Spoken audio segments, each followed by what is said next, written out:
Hello, Tim from Fair Play Now on the 5th of November 2022. No video from me yesterday. I was out and about doing all kinds of things, and by the time I got back I was pretty tired, so just went up to the local Indian restaurant for a curry takeaway. Paid cash, of course, as it was Cash Friday, and yeah, just relaxed with that and a couple of beers. So that's all I did yesterday. But back today, and over the next few days I'm going to have a few videos for you. I've got a few different things I want to talk about, but today what I'd like to talk about kind of follows on from what I mentioned the other day, where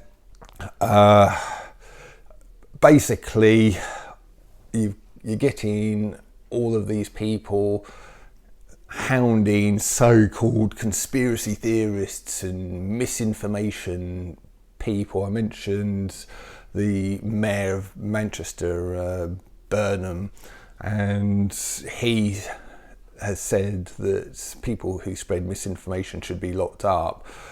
And well, it seems that trend is continuing, because apparently Gareth Icke, son of David Icke, has put out a tweet saying that his father has been, I'm not sure if he's been banned from the whole of the EU for 2 years, but certainly from the Netherlands, and some reports say also the Schengen area.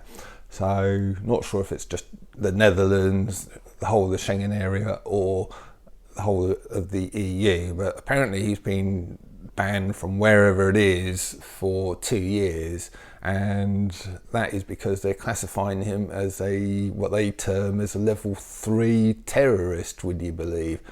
And absolutely crazy, isn't it?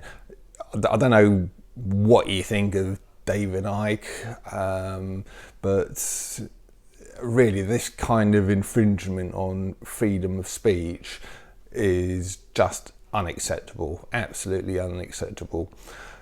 And that kind of follows on, there's a Conservative MP called Andrew Bridgen, and he was one of only 4 MPs who attended this parliamentary inquiry that took place a few days ago, where they're looking into, well, sort of adverse things to do with a certain treatment. And that was a disgrace that there's only 4 of them, for starters. But get this Andrew Bridgen is apparently going to be suspended from Parliament, and has his in his role as MP, for allegations of sleaze, would you believe? And this comes, as I say, hard on the heels of this parliamentary inquiry. So something's a little bit suspect there, don't you think? I'm okay if he really has been breaking rules, that's one thing, but it just seems to be a bit of a coincidence, doesn't it? And it's, yeah, when you think of all of the other people who'd be far more deserving of a parliamentary suspension, yeah, it really is the pot calling the kettle black, isn't it, kind of scenario. So I strongly suspect it's because he attended this parliamentary inquiry, and again, it's an attack on freedom of speech. But it all follows on from what I said the other day, and a viewer has kindly enlightened me that I was partially quoting from Gandhi, apparently, and he said that if you're coming out with stuff, well, basically the truth, or things that the powers that shouldn't be don't like, first of all, the 4 stages are, first of all, they ignore you, then they ridicule you, then they get really nasty and threaten you, and then the 4th stage is you win. So, and if that's the case, that's brilliant, isn't it? And all of this stuff against David Icke, Andrew Bridgen, etc., and the fact that the Manchester mayor, and also Sadiq Khan, the London mayor. He's been saying nasty things about so-called misinformation people and conspiracy theorists. He was saying something down in this thing in Argentina that they've gone to. So, which was another crazy thing. You know, they're using taxpayers' money to go on these jaunts down to South America, great long flight down there, of course, and to basically preach, among other things, telling us about climate change, which involves us not going on so many flights, of course. So these people are just incredible. It's like they've never heard of things such as Zoom, etc., sort of doing all this stuff online. No, they've got to get on these planes and go down there. So he's a bit of a hypocrite and shouldn't be listened to anyway. But let's get back on to my main topic. He was also being horrible to so-called misinformation people and conspiracy theorists, etc. So, yeah, I just think that all of this stuff, these people who are calling for amnesties, these people getting nasty towards the likes of us, that just shows their desperation as far as I'm concerned.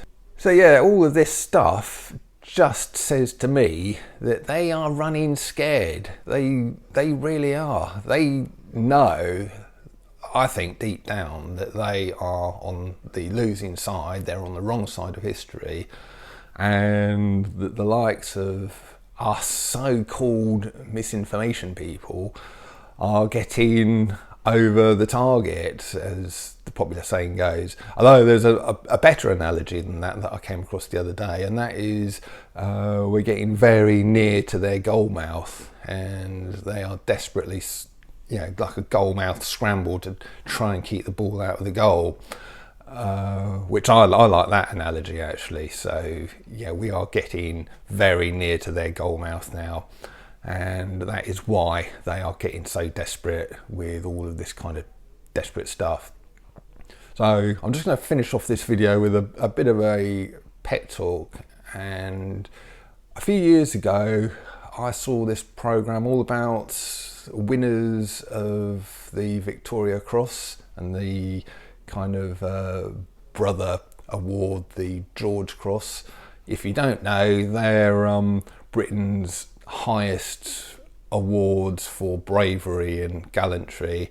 The Victoria Cross is for soldiers in wars. So if you've done something extraordinarily brave, I don't know, like knocking out 5 enemy tanks or something, then you might, probably not, but you might get the Victoria Cross. And the George Cross is like the civilian equivalent. So, you know, as an ordinary citizen, if you've run into a building on fire and rescued 5 people out of it, again, you might get the George Cross. So I saw this program, it is probably about 5, maybe even 10 years ago, and there was this lady who on there was like kind of involved with the admin of them, and she was saying that she's met many of these Victoria and George Cross winners, and she said they all share the same qualities. First of all, they're very modest.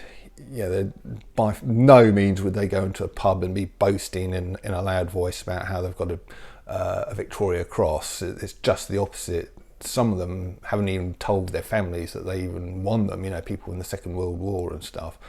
And yeah, so they're very, very modest. But also, she said they've got a kind of a quiet calm to about them. They just, and that comes from the fact they just don't ever need to prove themselves to anyone, justify themselves to anyone, because essentially they've done enough, I suppose. And that kind of gives them an inner calm and an inner peace. And what I'm about to say, I'm in no way kind of comparing sort of the likes of me or you to people who have won those awards, but I can kind of see where this lady was coming from, because what we've been through in the last 2 or 3 years, all of the demonisation that we've endured, all of the hardships, just because we've taken a certain decision that the powers that shouldn't be and lots of other people didn't like. But we stood strong. We came through it, and we held the line, however you want to describe it. And we continue to hold strong against these idiots like Burnham and Sadiq Khan and all of the rest. And they're starting to run scared. And you know what? I think like these sort of Victoria Cross winners, we're in a similar position in that we just do not ever have to justify ourselves to anyone ever again. That's how I feel. I've felt for quite a few months now an inner calm, an inner peace that because so many other people went along with it, they fell for it, they demonised people. And if anyone ever came back to me and said, with any kind of criticism about, personally to me, I'd just be thinking, nah, mate, I know how you acted through all of that nonsense, and I know how I acted, and I just do not need to justify myself to you, mate. So take a hike. And I reckon that you are in the same sort of position. You can do that. And this whole justification thing, I've got no idea if it's more of a sort of a male thing, a young man's thing.